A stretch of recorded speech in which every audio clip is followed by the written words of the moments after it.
I think everyone is finding this concept of safe spaces quite extraordinary, declared Theresa May last year. In which case, why is she conducting her election in one? Everything for which May specifically lambasted university students. Terror of debate. A sense of entitlement. A failure to embrace what this country was built on. Could have come straight from her campaign team's playbook. In 2015, David Cameron held election events only in sealed venues, where hand-picked workers were forced to serve as his backdrop under the watchful eyes of their bosses, and were consequently about as likely to interrupt his patronizing homilies on the minimum wage as they were to be the ones required to live on it. May went one better on Thursday evening by holding an election event in a Leeds workplace after everyone had gone home, with her speech attended instead by invited Conservative Party workers. Or as she put it the other week, I believe in campaigns where politicians actually get out and about and meet the voters. There is no greater snowflake alive than a modern Tory leader in an election campaign where meeting the real electorate is regarded as too much of a risk. It is as if the Westminster epidermis has been pierced for a few weeks, and is especially vulnerable to infection from outside. Everything must be done to cocoon the patient. With Linton Crosby back in a strategy role, the Tories were always going to decide. Televised election debates were a risk of which they have no need. Consequently, May declined the invitations. They were extended. Jeremy Corbyn accused her of running scared and of running away from her duty to democracy. A few days later, he announced he too would be copping out. Over the next few weeks, we shall see if Corbyn still enjoys his rallies quite so much. And if we don't, it will be his people have decided they are too much of a risk to hold during an actual election, when people other than branch Jeremians may take an interest in showing up. Instead of a reasonable embrace of risk, we have a corrosive health and safety culture around elections these days, hidden behind by the very people who hypocritically claim to hate such things. You campaign in poetry, you govern in prose. Mario Cuomo's famous dictum is something to bear in mind when you hear a Conservative replicant repeat the phrase, strong and stable, for the 37th time that day. If that's the poetry, just imagine the absolute state of the prose.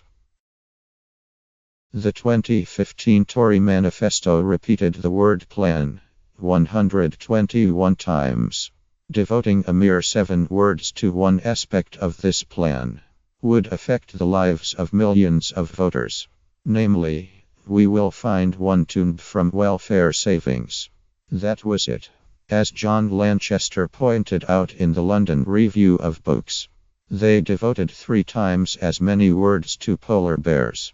We will press for full, endangered species status for polar bears, and a ban on the international trade in polar bear skins. Did they honor or not honor the bears' commitment? Either sounds like the sort of fortune the Tories could live with being hostage to. This time around, the endlessly Dalek phrases are strong and stable and coalition of chaos, the latter a zombie soundbite from 2015. To watch Philip Hammond answer each question in a Sky News interview on Friday morning with both phrases was to be made powerfully aware.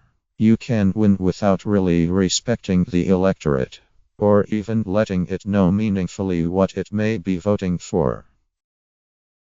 Just as Cameron wouldn't have dreamed of troubling the 2010 manifesto with the massive NHS changes later enacted, so the 2017 Tory effort will be an exercise in not saying anything. The head of one Tory think tank judges, "We are going to see the thinnest, most feeble manifesto full of vacuities minus, but that is a real problem." They should seize the opportunity in an election they are almost bound to win to put forward a genuine conservative manifesto. They won't, of course.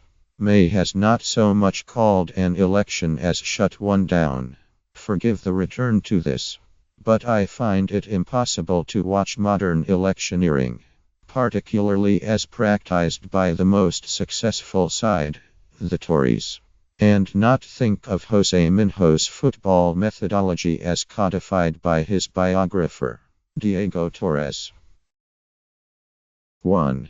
The game is won by the team who commit fewer errors. 2. Football favors whoever provokes more errors in the opposition. 3. Away from home. Instead of trying to be superior to the opposition, it's better to encourage their mistakes. 4. Whoever has the ball is more likely to make a mistake. 5. Whoever renounces possession reduces the possibility of making a mistake. 6. Whoever has the ball has fear. 7. Whoever does not have it is thereby stronger.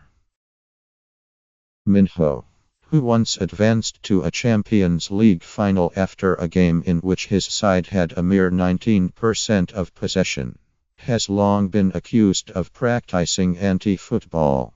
We can look now forward to another anti-election, in which the Tories win ugly and bigly. It goes without saying, they campaign like this because they have judged it a price worth paying. Prizing the elimination of risk above anything else works. Or rather, it works in the short term. My own suspicion is that you make a pact when you indulge in that kind of electioneering, and that the deal gets collected on eventually. This way of doing business contributes to the electorate's justified sense. They are held in contempt. So you're not eliminating risk, you're just deferring it. Long term, health and safety elections will reinforce people's anger about elitism, and the strong sense that politics is something that self-interested people do to them, and not for them. As various electoral results over the past year have indicated, contempt for the voters can create the most seismic risks of all for the political class.